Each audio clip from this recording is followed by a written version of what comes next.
semua, ketemu lagi di video pembahasan tugas untuk Bilo Game Academy batch 3. Kali ini kamu menonton video pembahasan untuk chapter 1 course Game Design. Aku M bersama Pandu akan ngebahas tugas pertama, yaitu kita ngebahas fun, core experience, sama pengenalan desain dokumen. Untuk chapter pertama ini, tugasnya ada 2. Yang pertama, peserta diminta untuk milih satu game, lalu dekonstruk si fun dan core experience dari game tersebut, lalu jelaskan bagaimana game tersebut berusaha untuk mencapai fun dan core experience tadi. Terus kedua, nah ini beberapa informasi dasar untuk konsep game kamu yang nanti ditulis di game design dokumen. Itu tuliskan judulnya, fun-nya, core experience-nya apa, core direction-nya apa, sama pitch yang untuk disampaikan pada tim. Pertanyaan nomor pertama, simple deconstruct, silahkan. Ini tugas dari siapa? ini tugas dari Arik Hanif. Ya, untuk nomor 1 kita make pembahasan deconstruct dia. Ini dia ngedeconstruct World of Tanks. Di sini dia mengidentifikasi kalau World of Tanks itu punya 4 tipe fun, yaitu ada sensation, ada fantasy, ada challenge, dan ada fellowship. Nah, jadi bisa kita lihat di sini juga dia jelasin lagi dengan lebih detail apa yang ada di sensation-nya tuh ada di bagian mana, fantasinya ada di bagian mana, challenge-nya ada di bagian apa, dan fellowship-nya di bagian apa. Nah, yang bikin ini mungkin sedikit berbeda dari yang lain, yang bagus tentunya itu adalah dia ada korelasi. Selain biasanya ketika kebanyakan kalau yang bilang soal sensation, soal apa namanya, soal fun-nya itu tuh lebih bersifat kayak nggak ke arah teknikal sama sekali. Misalnya kalau kebanyakan tuh cuma sensation oke, ininya temanya bagus, gambarnya oke, dan segala macam. Terus ada buat yang lainnya lagi, misalnya naratif dan challenge, itu tuh kayak cuman dijelaskan sebagai oke, ceritanya bagus, ininya bagus, jadi playernya mau main. Padahal sebenarnya dalam sebuah game itu ada yang lebih ini lagi, apa ya, ada yang lebih vital lagi. Kayak misalnya di sini dia juga bahas soal challenge, yaitu ada menyusun strategi dan segala macam. Berarti dia udah mulai untuk memperhatikan yang namanya mekanik. Terus yang untuk fellowship ada kooperatif dan kompetitif, itu juga sangat berpengaruh. Jadi ada hal-hal teknikal yang udah diperhatikan sama si Arik ini dalam ngedeconstruct gamenya. Meskipun yang ini ya emang cuman bagian fun partnya doang. Kira-kira apalagi sih common mistake berdasarkan yang udah tugas yang udah disubmit? Sebenarnya mungkin bukan common mistake juga, karena technically emang teman-teman nggak salah ketika menyebut kalau oke, fun-nya itu ada dari sisi naratif dan segala macam. Tapi kayak ketika kita cuman fokus ke sana, itu tuh jadi kayak kurang in-depth lah. Karena kan let's say kalian join course ini adalah untuk jadi game designer dan untuk belajar bikin game yang bener gitu. Dan untuk mulai dari situ, kalian juga perlu perhatiin kalau sebenarnya naratifnya kalau misalnya naratifnya doang nih bagus, let's say tadi kayaknya ada yang bahas soal The Last of Us atau apa gitu. Oke, itu naratifnya emang bagus, no doubt gitu kan. Tapi apakah kalau naratifnya bagus dan gameplay mekaniknya jelek, saking jeleknya kalian nggak mau main, kalian akan tetap main? Kan nggak juga gitu. Jadi sebenarnya selalu ada korelasi antara ceritanya, antara mekaniknya, dan segala macam yang mendorong game itu buat tetap fun buat kalian gitu. Begitu sih. Jadi kayak kurang bahas di teknik, apa ya, masih terlalu subjektif gitu aja. Sejauh ini masih kayak lebih kayak impression gitu sih. Oke, ini ceritanya bagus, oke ini mekaniknya bagus. Saya belum masuk ke kenapa bisa bagus. Pengen nanya, ada sempat yang nanya soalnya gini, gimana sih cara menerjemahin dari fun ke core experience? Kalau yang dari materi yang ada di course kan memang ada 8 kinds of fun itu dalam sebuah game. Gimana caranya bikin itu menjadi sebuah core experience? Ya tentunya pertama ya dipilih dulu mau yang mana. Kayak let's say kita mau fantasy atau mau expression, itu adalah sebagai self discovery atau untuk mengekspresikan diri gitu misalnya gamenya. Oke, aku mau bikin game yang aku pengen pura-pura jadi sesuatu, dan aku pengen bisa jadi gamenya itu bisa jadi jadi bahan untuk si playernya berekspresi. Itu apa ya, kayak kamu dengan coba membahasakan itu, kamu tuh langsung bisa dapet apa ya, kayak bayangan genre apa yang pengen kamu bikin sebenarnya. Jadi kayak oke, aku mau bikin fantasy, gamenya make believe dan expression. Kalau dari pikiranku sendiri itu pasti paling masuk adalah aku pengen bikin game RPG gitu. Terus Oke. jadi kayak dari fantasinya kayak jadi make believe-nya aku RPG itu adalah role playing game ya. Jadi karena make believe jadi kayak oke, aku mau bikin playernya biar pura-pura merasa menjadi adventurer or something, atau jadi mercenary atau apa. Itu udah masuk ke tahap fantasi. Sementara untuk expressionnya adalah untuk expression aku pengen bikin biar atributnya bisa di set, kayak bisa di set sendiri sama playernya. Jadi kayak playernya bisa apa ya, bisa explore sendiri, mereka itu playstyle-nya mau kayak gimana, itu terserah mereka. Itu udah masuk bagian expression. Kalau misalnya Oke. untuk yang lain-lain kayak misal fellowship itu ya kamu bikin game yang co-op atau gimana yang bisa bikin game kamu itu jadi sebuah alat untuk si playernya berkoneksi dengan player lain. Terus untuk sensation itu bisa ke atmosfer dan segala macamnya. Naratif ya jelas nulisnya yang benar kayak gimana. Challenge itu kalau kamu ada yang namanya level design dan ada segala macam, itu hampir semua game itu ada challenge-nya sih sebenarnya. Bahkan game yang naratif heavy pun kadang ya tetap ada tetap ada challenge meskipun degree-nya kecil gitu. Kalau submission itu jelas lebih gampang lagi, ya udah itu untuk pastime.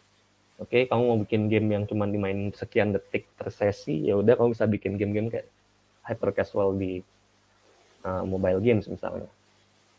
Untuk discovery, ya itu agak tergantung juga gitu. Discovery-nya dari sisi mana. Kalau discovery dari sisi mekanik, mungkin akan lebih susah. Tapi kalau discovery-nya adalah kamu main, bukan simple sih, kayak paling umumnya mungkin ketika kamu main game open world dan ada banyak hal yang bisa kamu temukan di sana, itu juga bisa masuk. Jadi kayak sebenarnya luas, nggak begitu susah kayaknya buat bikin jadi core experience. Oke. Iya. Sekarang kita masuk ke tugas untuk soal nomor 2, yaitu konsep dasar untuk game yang akan kamu buat. Ini tugasnya dari siapa? Ammar Amzari. To be clear ya, sebenarnya kalau ini tugas dari Ammar ini sebenarnya overkill sih. Emang sebenarnya dari ekspektasi assignment-nya pun nggak harus sedetail ini. Tapi ini cukup bagus karena mungkin bisa jadi contoh buat teman-teman untuk lanjut ke depannya. Karena mungkin siapa tahu kalian mau pakai ide yang sama untuk di assignment berikutnya. Karena bakal berhubungan lah. Ya kan Em ya? Ya, betul. Oke. Jadi di sini dia bisa kita lihat itu fun-nya dia mau fokus ke sensation dan challenge. Jadi dari segi bisa kita lihat juga dia langsung ada tendensi untuk dari segi visual juga mendapatkan tantangan. Nah, jadi kayak ada dia itu pengen ada fokusnya tuh ke sensation-nya gitu. Di sini core experience-nya itu dia kartun gore gitu, mungkin kayak Happy Tree Friend, ya itu kan sensation banget.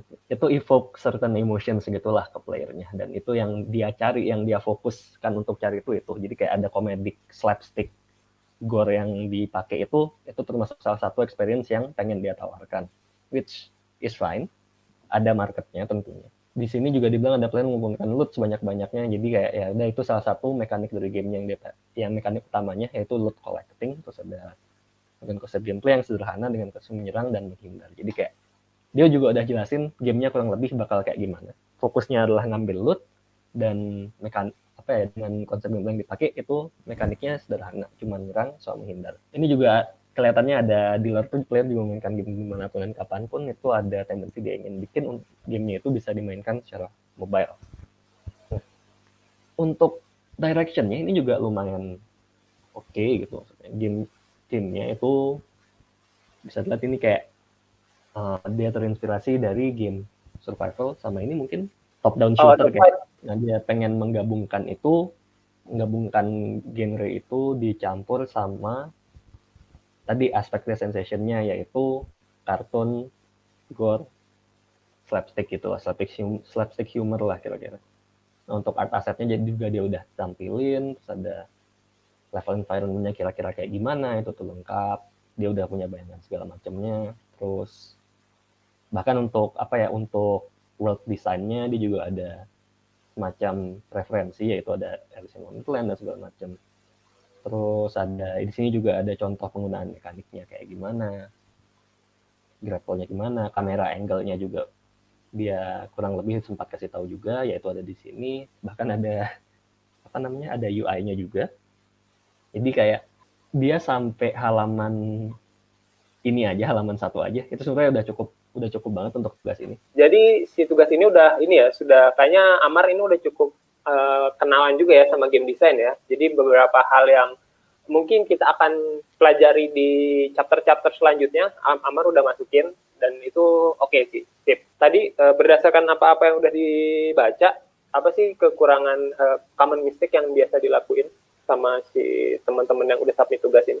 Untuk soal nomor 2 ini adalah kita itu minta teman-teman untuk ngasih sebuah pitch nih. Nah, tapi pitch-nya itu adalah ya setidaknya dengan kata-kata yang nggak terlalu banyak dan segala macam, itu tuh bisa menjelaskan kayak secara garis besar game yang kalian mau itu kayak gimana. Mungkin masalahnya mungkin ada di pemilihan kata, atau mungkin idenya belum terdevelop dengan baik. Jadinya kayak sebagian besar yang aku baca itu kayak masih belum jelas game yang mau dibikin tuh kayak gimana. Kenapa aku cukup highlight punyanya si Amar adalah karena ya dari awal dia udah cukup jelas itu kayak, oh game gue maunya kayak gini, mainnya kayak gini, dan bentuknya kira-kira kayak gini. Sebenarnya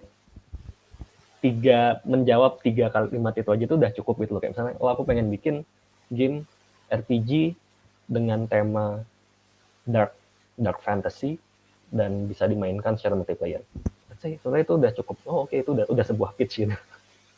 Itu udah cukup jelas itu. Itu lebih jelas dibandingkan kamu bikin, oh kamu ceritanya dia begini, tapi kamu nggak ngasih sama sekali mekaniknya tuh mau kayak gimana, bayangannya dan segala. Kadang mungkin juga ada tendensi teman-teman sering menganggap kalau pitch itu tuh biasanya mereka malas bercerita tentang naratif story-nya tuh mau kayak gimana. Tapi nggak jelasin mekanik game yang bakal dibikin itu kayak apa. Padahal untuk sebuah tim itu biasanya lebih penting untuk tahu mekaniknya dulu. Karena kalau nggak ada itu ya nggak bisa dikerjain.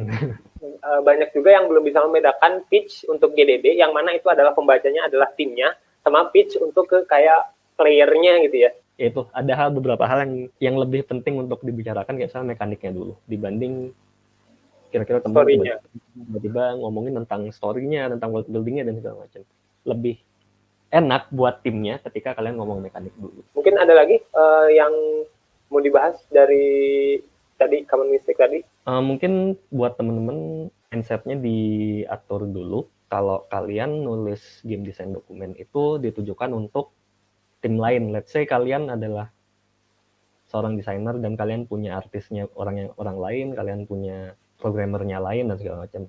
Nah, kalian berusaha jelasin apa yang pengen kalian kerjain ke mereka gitu.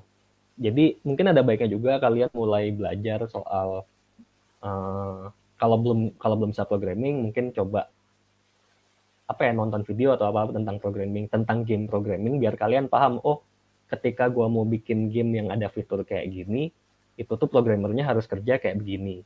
Dan ketika gue mau bikin kayak gini, artis harus kerja kayak begini juga. Jadi kalian lebih bisa lebih bisa komunikasikan ide kalian dengan baik, karena kayak kalian tahu apa yang bisa dan nggak bisa dilakukan sama artis dan programmernya. Itu yang kadang jadi agak bermasalah. Jadi kayak makanya tiba-tiba teman-teman bisa bikin, oh ini kita bikin open world, kita bikin begini, dan kadang nggak tahu konsekuensinya tuh kayak gimana buat yang ngerjain secara teknisnya nanti. Berarti perlu juga ya si desainer untuk setidaknya belajarlah sedikit-sedikit tentang hal-hal teknis gitu. Tapi dan again gini, sebenarnya nggak masalah kalau kalian bikin ide game yang benar luas dan besar banget gitu, skopnya gede. Selama kalian ikut di Law Academy itu nggak masalah. Kalian mau bikin yang gede banget sampai setara GTA 5 pun gitu ya, oke gitu. Mau bikin gede kayak Skyrim, Witcher 3, fine. Tapi dengan skop seluas itu bakal banyak detail yang perlu diperhatikan juga gitu. Jadi kalau mau bikin gede-gedean, ya it's okay, ntar aku juga ngecek gitu. Tapi kalau mau yang lebih enak dulu buat belajar, mungkin yang lebih kecil dulu. Karena makin gede skopnya, makin banyak detailnya. Kalau kayak gitu, paling sekian video pembahasan tugas kali ini untuk chapter pertama course game designer. Sekali lagi terima kasih untuk teman-teman yang udah ngumpulin tugas. Buat kamu juga, kalau ada yang pertanyaan tentang course-nya, bisa langsung ditanyain. Kamu bisa langsung gunain fitur sosial komen yang kalau kamu akses course dari PC atau laptop, kamu bisa langsung lihat di bagian kolom kanan, di situ ada sosial komen. Kamu bisa langsung tanyain di situ. Kalau gitu, sampai di sini dulu video pembahasan tugas kali ini. Aku M bersama Pandu. Sampai ketemu lagi di video pembahasan tugas berikutnya. Bye.